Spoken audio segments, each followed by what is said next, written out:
Hello दोस्तों, मैं सौरभ आप सभी का स्वागत करते हैं हम अपने यूट्यूब चैनल एसएससी माहौल पे। तो दोस्तों, आज की इस वीडियो में हम बात करने वाले हैं एसएससी एमटीएस 2022 के रिजल्ट के अपडेट रिजल्ट अपडेट कह रहा हूँ, रिजल्ट आने के बाद अभी क्या है आप लोग सारे एस्पिरेंट के मन में यह है कि एसएससी एमटीएस 2022 में डॉक्यूमेंट वेरिफिकेशन में क्या क्या डॉक्यूमेंट लगेंगे, रिक्वायर्ड डॉक्यूमेंट क्या है। ईडब्ल्यूएस का बहुत ज्यादा यहाँ पर डाउट आ रहे हैं कि कौन से ईयर होने चाहिए, वैलिड ईयर, फाइनेंशियल ईयर क्या होने चाहिए, और मेडिकल कैसा होता है। ये सारी चीजें आपको इस वीडियो में बताऊंगा, ठीक है।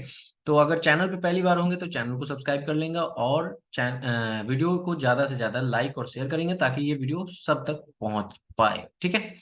तो चलिए वीडियो को शुरू करने से पहले आपको सबसे पहला एक चीज दिखाते हैं। यहाँ पर आप देखो कि जैसे ही हमारा एमटीएस का रिजल्ट आया तो हमारे पास पीडीएफ आई, ठीक है। और इस पीडीएफ में क्या मेंशन था सो देख लो।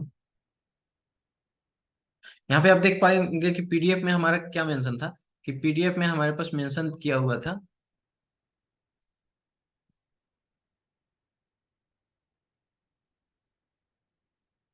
एक मिनट रुक जाना, हाँ। यहाँ पे पीडीएफ में हमारे पास मेंशन किया हुआ था यहाँ पर।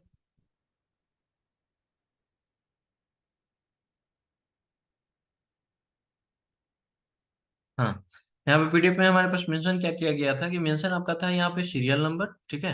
ये आपके रोल नंबर, ये आपके नेम जो भी स्टूडेंट क्वालिफाइड किए थे, और उनके पिताजी का नाम, father's name, date of birth. ये एक देख पा रहे हैं ना, ये वाला कॉलम ये क्या है, कैटेगरी कॉलम है, ठीक है। यानी कि आप बेसिकली आप किस कैटेगरी से थे, ठीक है। उसके बाद में आपका यहाँ पर एक चीज और दिया है, एक है सीरियल रैंक है ये आपका, और एक ये कैस्टल है, ठीक है। बहुत सारे बच्चों को ये समझ में नहीं आया कि ये आखिर है क्या।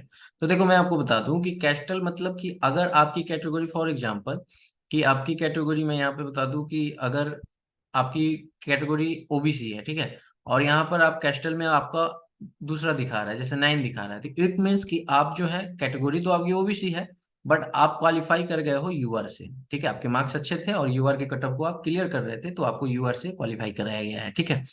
तो ये चीज बेसिकली आपका कैस्टल का यहाँ पर होता है, ठीक है। इसके बाद में ये आपका एलोकेशन है, आपके स्टेट एलोकेशन, और ये आपकी एज दी हुई है, ठीक है। अब क्या हुआ है कि देखो आपके जो है यहाँ पर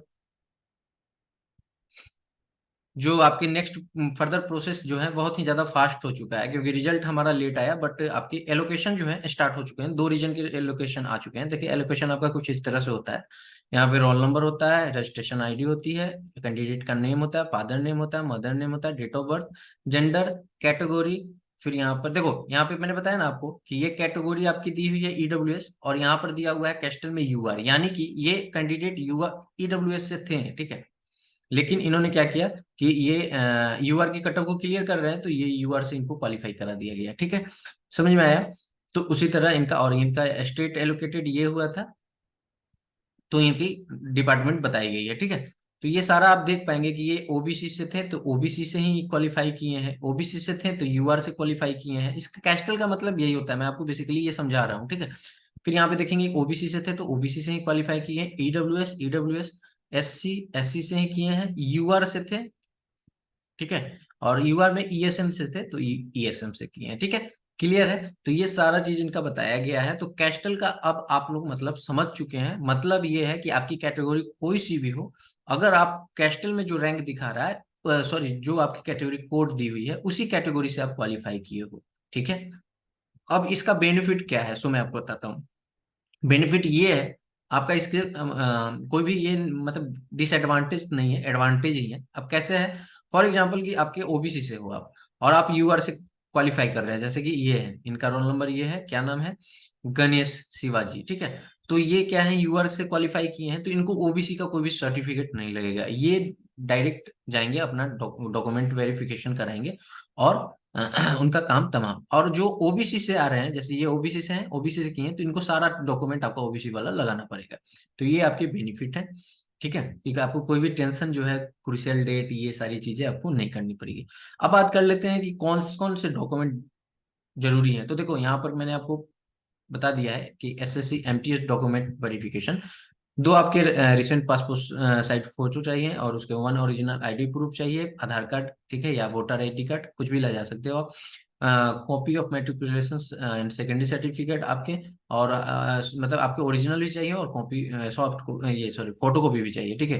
एजुकेशनल क्वालिफिकेशन चाहिए आपके, कास्ट सर्टिफिकेट चाहिए अगर आपके पास वही है तो, और ईपीडब्ल्यूडी वाले के भी चाहिए यहाँ पर, सर्विंग डिफेंस पर्सनल सर्टिफिकेट चाहिए, अंडरटेकिंग सर्टिफिकेट एक सर्विसमैन के लिए चाहिए, डिस्चार्ज सर्टिफिकेट चाहिए, फिर रिलेवेंट सर्टिफिकेट चाहिए, ठीक है। अगर आप एज सीकिंग कर रहे हैं तो वो जैसे कि ओबीसी से हो तो आप एज सीक की है तो आपको ओबीसी का सर्टिफिकेट देना पड़ेगा, ठीक है। और अगर आप जनरल में काउंट हो रहे हो तो यानी कि वो सब में तो आप आते नहीं हो, ठीक है। Certificate by the central government of employ, ठीक है। नंबर ऑफ नो ऑब्जेक्शन यानी कि एनओसी, एनओसी आपको देना पड़ेगा कब, यहाँ पे लिखा गया है एम्प्लॉयड इन गवर्नमेंट या गवर्नमेंट अंडरटेकिंग, अगर आप किसी भी गवर्नमेंट एम्प्लॉय हो तो आपको एनओसी देना ही पड़ेगा आपको डीबी में, ठीक है। तो ये आपके लिस्ट है डॉक्यूमेंट के जो मेजर है, ठीक है।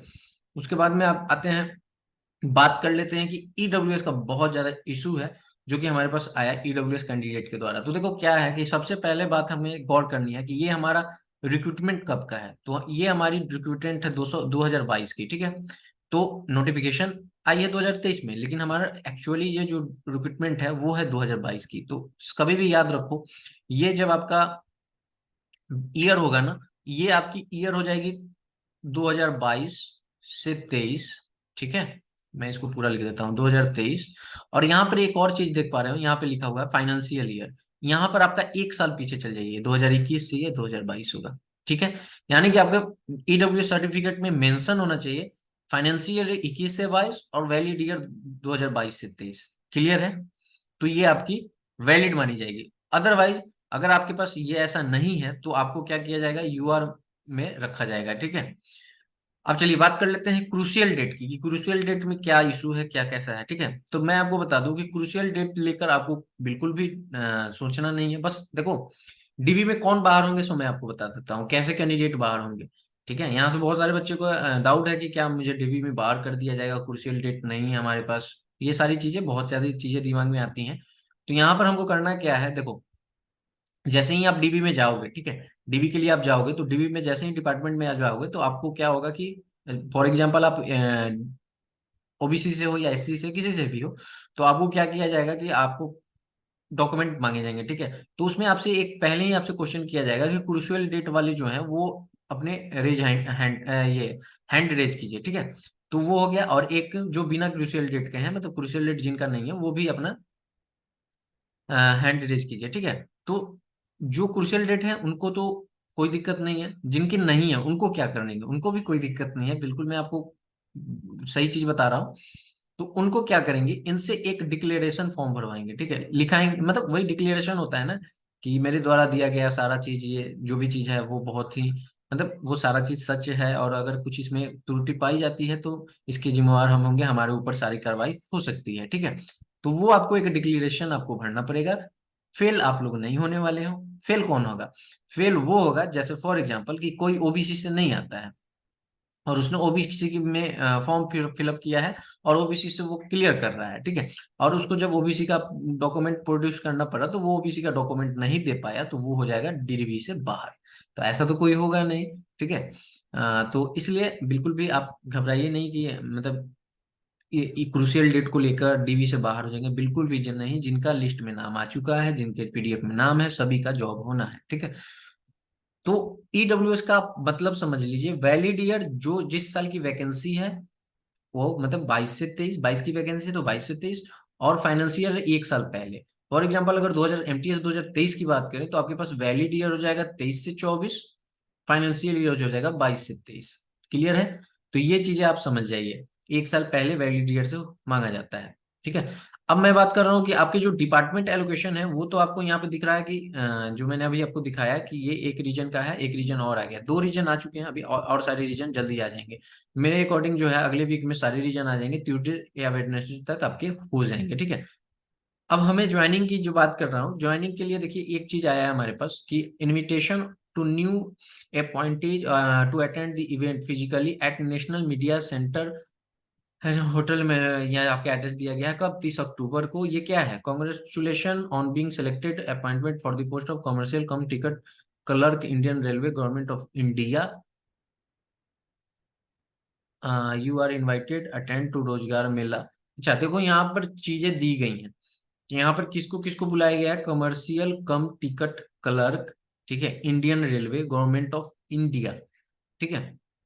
तो देखो गवर्नमेंट ऑफ इंडिया कहने का मतलब है ये सेंट्रल की वैकेंसी। तो हो सकता है मे बी कि आपकी जो इतनी फास्ट में जो आ रही है आपकी डिपार्टमेंट एलोकेशन, तो हो सकता है कि आपको ये जो ज्वाइनिंग लेटर है इसमें दिया जाए। मे बी, ये कंफर्म नहीं है, ठीक है। चांसेस हैं आपके, क्योंकि अगर इतनी फास्ट में हो रही है और ये 30 अक्टूबर को है तो हो सकता है कि आपके इसी में दिया जाए।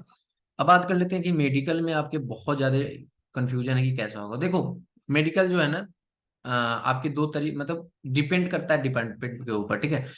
ऐसे तो मेडिकल आपका बहुत ही मतलब नॉर्मल होता है, एक फॉर्मेट होता है, ठीक है। फॉर्मेट आपका जैसे सर्टिफिकेट का फॉर्मेट होता है उसी तरह आपको अपने सरकारी जो अस्पताल है उससे आपको उस सारी चीजें टेस्ट करा के उसको बनवा के आपको ले जाना होता है, उसको सबमिट कर देना होता है, ठीक है। बहुत डिपार्टमेंट कहती है कि नहीं मैं खुद से कराऊंगा ये मेडिकल, तो उसमें भी आपका सेम ही प्रोसेस है। ऐसा नहीं कि आपको जिसका आंख थोड़ा सा इशू है आई में उसको बाहर कर दिया जाएगा, ऐसा कुछ भी नहीं है बिल्कुल। ये आपके बेसिकली देखते हैं ब्लड और यूरिन, ये सब मतलब आपके ये देखते हैं कि कोई बीमारी तो नहीं है, ठीक है, लॉन्ग लाइफ के लिए, ठीक है। तो ये उस चीज को चेक करते हैं मेडिकल बेसिकली। और आपका कोई भी आंख, ईयर, ये सब जो है ना बिल्कुल भी आपके नहीं चेक किए जाए, मतलब उतना माइनर माइनर, मतलब आपके उस पर उतना इफेक्ट नहीं दिया जाता है ये कि आपका आंख खराब है तो आपको बाहर कर दिया जाएगा ये वगैरह वगैरह, ठीक है। तो मेडिकल आपके बहुत ही इजी होते हैं। अब बात करते हैं कि पुलिस वेरिफिकेशन। तो पुलिस वेरिफिकेशन में आपका क्या होता है, डिपार्टमेंट वही, कुछ डिपार्टमेंट पहले करा लेती है, कुछ डिपार्टमेंट बाद में कराती है। तो बस पहले कराएगी तो आपको पुलिस के पास जाना है और आपको वो मतलब वहां से लिखवा के आपको दे देना है, वेरिफिकेशन करा के, ठीक है। और उसके बाद में अगर बाद में कराती है तो वही सेम चीज है। अब बहुत सारे बच्चों के हैं कि मेरे पास ये मतलब पुलिस वेरिफिकेशन को लेके कि पहले होगी कि बाद में होगी, तो मैंने आपको बता दिया कि वो डिपार्टमेंट के ऊपर वेरी करती है, ठीक है। तो देखो नेसेसरी जो लिस्ट है हमारे पास डॉक्यूमेंट की वो ये है। मैंने आपको बता दिया कि क्रूशियल डेट ईडब्ल्यूएस का ध्यान दे दीजिए कि फॉर्म हमारी 22 की है तो वैलिड ईयर 22-23 हो जाएगा, और फाइनेंशियल ईयर जो है उससे एक साल पहले हो जाएगा, ठीक है, क्लियर है। अब यहाँ पे देखो बहुत सारे लोग जो है ना ये कहेंगे कि यहाँ पे गवर्नमेंट ऑफ इंडिया होगा या क्या होगा। देखो जिस स्टेट से बनता है उसका यहाँ पे नाम होता है। फॉर एग्जांपल अगर मैं बिहार से हूँ तो यहाँ पे हो जाएगा गवर्नमेंट ऑफ बिहार, ठीक है। ये सारा चीज है। और बिल्कुल भी पैनिक नहीं होना है। आपका जो डीवी है बहुत ही आराम से होगा, आपको कोई भी बाहर नहीं करेगा, क्योंकि आप बहुत मेहनत के बाद ये सिलेक्शन ले रहे हो, तो वो लोग भी आपका बहुत ज्यादा कोऑपरेट करने वाले हैं, ठीक है। तो आई होप कि ये वीडियो आपको अच्छी लगी होगी, ठीक है। और आराम से जाइए डीवी कराइए। अगर कोई भी क्वेरी हो तो आप टेलीग्राम चैनल से जुड़ जाइए, पूछ सकते हैं, कमेंट करके पूछ सकते हैं। वीडियो को जितना ज्यादा हो सके लाइक और शेयर फॉरवर्ड कीजिए। चैनल को स्टे ट्यून कीजिए, आपको इस चैनल पे हमेशा अच्छी न्यूज ही, अच्छी जानकारी ही दिया जाएगा, कोई भी आपको इस तरह से नहीं बताएगा। बहुत सारे डाउट्स आपके रह जाते हैं वीडियो देखने के बाद भी, बट मैं आपको बता रहा हूँ कि इसके बाद आपके कोई भी डाउट नहीं रहेंगे, ठीक है। और एक और इशू था कि क्या है कि वो 18 से 25 में आते थे बट उनका 18 से 27 में सिलेक्शन हो गया। नो इशू, आपका किसी में सिलेक्शन हुआ है आपको उससे लेना देना नहीं है, सिर्फ ज्वाइनिंग करना है आपको, ठीक है। तो तब तक के लिए इतना ही, मिलते हैं अगली वीडियो में। जय हिंद, जय भारत।